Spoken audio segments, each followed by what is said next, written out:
I never thought one dinner could ruin everything I had built over 5 years. I was sitting across from Emily, the woman I thought I'd spend the rest of my life with. Candlelight danced in her eyes, and she smiled like nothing was wrong. Like we were still the perfect couple everyone envied. But I already knew. I saw the messages. I had come home early from work 2 days ago. My boss had canceled a late meeting, and I wanted to surprise her with takeout from her favorite Thai place. But when I walked in, I heard her laughing on the phone. The kind of laugh she used to save just for me. She didn't hear me. I stood silently in the hallway listening. "No, he doesn't suspect a thing," she said, still laughing. "He thinks I'm with Claire again. Honestly, it's too easy." My heart dropped. I couldn't move. Couldn't breathe. I wanted to storm in and demand the truth. But something stopped me. I backed out quietly, left the food on the steps, and drove to the park where we used to have picnics. I didn't cry. I couldn't. I just sat there, staring at the lake, trying to understand how the hell we got here. And now, 2 days later, I was sitting at a table with her, pretending I didn't know. Watching her eat. Listening to her talk about how busy work's been, and how she needs another girls' trip soon. I nodded. Smiled. Played along. Because I had a plan. Tomorrow, she was supposed to leave for Claire's cabin. But I had already called Claire. She wasn't going anywhere. Claire didn't even hesitate when I asked. "Cabin? What cabin?" Emily never said anything about that. That was all the confirmation I needed. I didn't tell Claire anything else. No drama, no confrontation. Just a quiet thanks, and I hung up.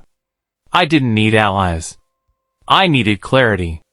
That night, I barely slept. Emily curled up next to me like she always did, resting her head on my chest. I wondered how she could do it so effortlessly, lie beside someone you were betraying. I stared at the ceiling, waiting for the morning. She left around 9 a.m. the next day, her bag packed, smile wide, a quick kiss on the cheek. "I'll text you when I get there. Love you." I just nodded. As soon as the door closed, I followed. No, I didn't tell her like in some movie. I already knew where to go. Her other phone, the one she thought I didn't know about, was still logged into the shared laptop she forgot I fixed for her last year. Rookie mistake. I saw the address. A rental house on the outskirts of the city. 2 nights, booked under a fake name. But the payment? Her card. She wasn't even trying that hard to hide it anymore. I parked 2 streets away, walked the rest. The house was quiet. Curtains closed. But the driveway had a car I didn't recognize. I waited. Maybe I wasn't ready to see the truth in person. But after 30 minutes of silence, the front door opened. And there he was. Tall, smug, and wearing the shirt I bought Emily last Christmas. He stretched like he owned the world. Then called back inside. "You want coffee, babe?" That was it. The final nail. I didn't confront them. Not yet. Instead, I pulled out my phone. Opened the camera. Took the photo. A perfect shot. Him standing in the doorway, coffee mug in hand, my gift on his back. Proof. I wasn't going to yell or cry or break something. I was going to be smart.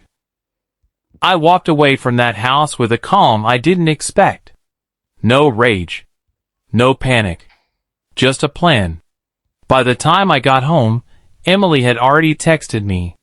"Just got here. Claire says hi, love you." I stared at the message, almost laughing. The lie was so clean, so casual. Like she was rehearsing for an Oscar. I didn't reply. Instead, I sat down and wrote a letter. Not a dramatic one. Just honest. Cold. Truthful. I laid everything out. What I knew. When I found out.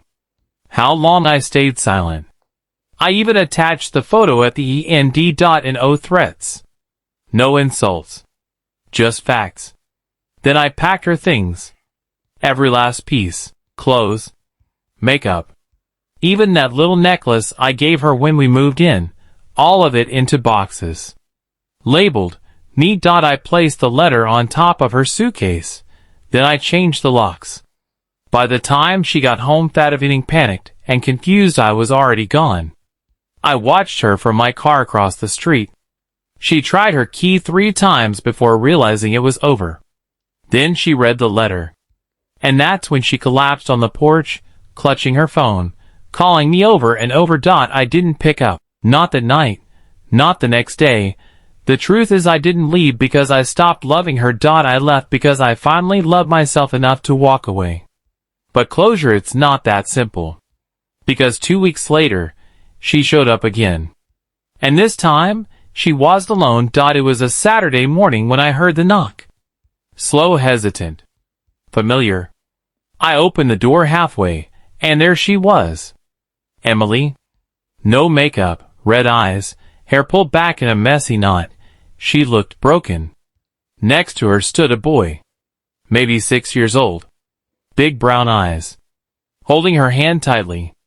I stared at her in silence. My heart wasn't racing this time. It just sank. Can we talk? She asked, voice shaking. I didn't move. Who's the kid? I asked flatly. She looked down at him, then back up at me. He's mine, she whispered. He's mine from before us. I blinked. What? She had never told me she had a son. Never even hinted. And we'd been together for 5 years. You're lying, I said. She shook her head slowly. I gave him up to my mother to raise when I was 19. I was scared, alone, not ready. I never told you because I was afraid you'd leave. And then, when I cheated, when I knew it was over, I went to get him. I leaned against the doorway, stunned. This wasn't just betrayal. This was a whole other life she had hidden from me. Why now? I asked. Why bring him here? Tears filled her eyes. Because I want to fix things. Not just with you. With everything. I don't want to live a lie anymore. Not to you. Not to him. I looked at the boy. He was watching me silently, holding a small stuffed tiger. He looked nothing like me. But something about his expression, it hit me. He looked like I used to. Confused. Guarded, waiting for someone to decide his worth. What's his name? I finally asked. She smiled softly. Liam. I sighed. I didn't know what hurt more, her betrayal, or the fact that some part of me still wanted to forgive her. I didn't invite them in that day. I just stood in the doorway, staring at a life I never asked for, and never thought I'd see. Emily waited. Liam tugged at her hand, tired and unsure. I could have shut the door. I could have turned my back and walked away for good. But something stopped me. Maybe it was the way he clutched that stuffed tiger. Or the way Emily looked at me, not with pride, not with manipulation, but with something raw. Real. Regret. I'm not asking you to forgive me, she said quietly. I just want you to know the truth. All of it. You deserve that much. We stood there, frozen in that moment, 3 people tied together by lies, silence, and something else we didn't yet understand. Finally, I stepped back and opened the door wider. Not as a sign of reconciliation, but as a human gesture. They came in. Slowly. Carefully.